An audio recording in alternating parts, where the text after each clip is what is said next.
Hi, I'm Hallie. This is assignment 4 for CSD 420 Speech Science. You can probably hear that I'm struggling with some dysphonia at the moment.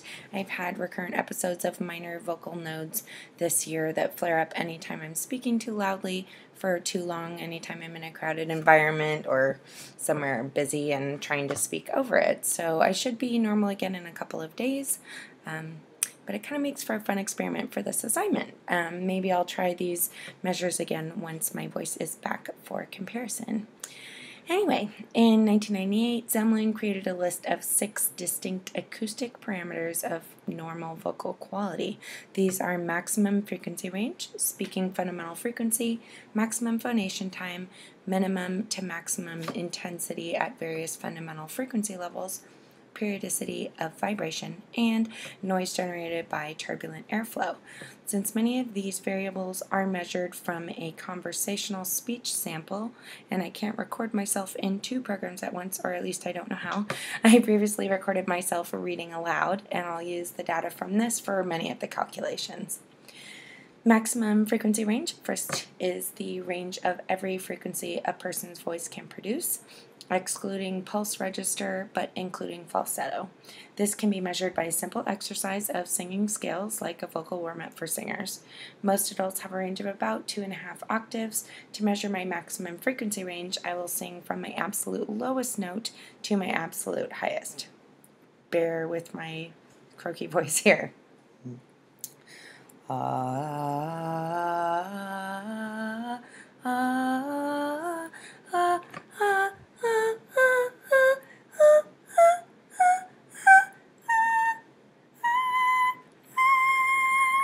think that's 22 notes, so that's just under 3 octaves. That would be 24. So 2 octaves and 6 notes. Not bad, considering my dysphonia. I thought it would be a lot worse.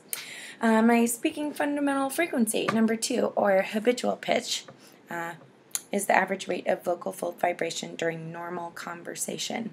This varies between men, women, and children, and is also affected by age.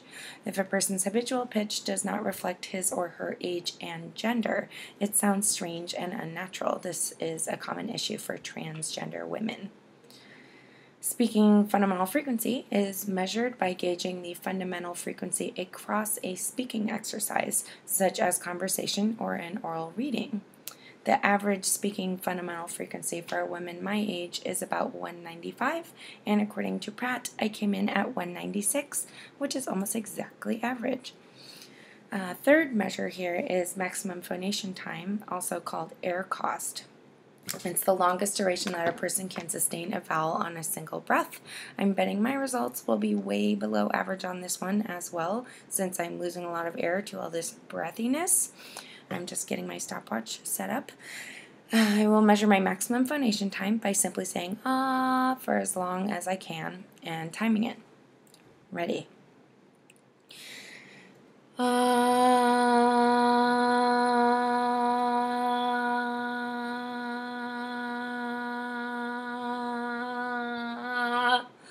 Only 10 seconds. The average healthy adult should be able to comfortably last 15 to 25 seconds, so I am losing a lot of air and way, way below average. Not good. Hopefully, when my voice is better, I'll see a big improvement in that number too.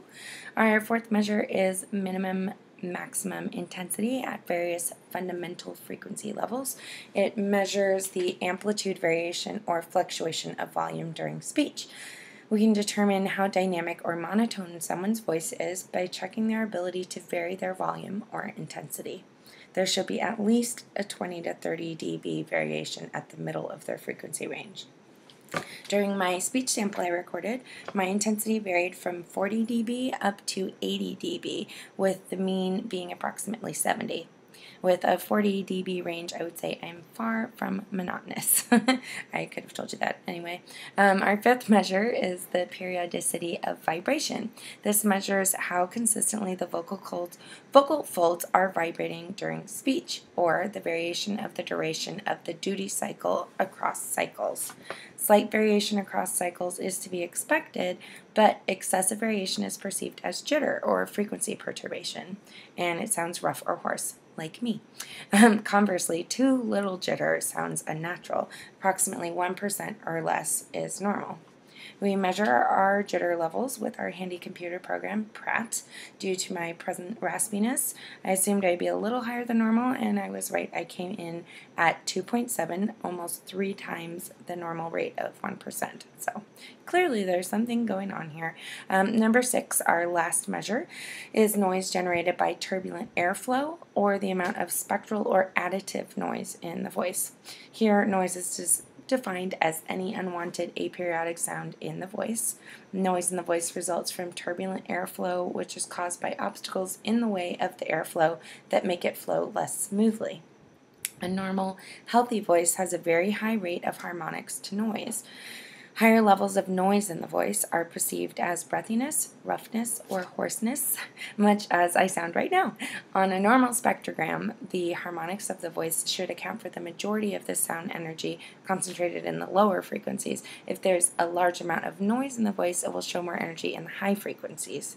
In our speech science textbook, ta-da! Rates of harmonics to noise for females of my age range, I'm 29, range between 7 and 19. Here's another measure where I expected my nodes to cause irregular results, but I was within the normal range at 11.85. So right between 7 and 19, normal amount of noise to harmonics to noise ratio. So hopefully I'll have my voice back and some more representative figures soon.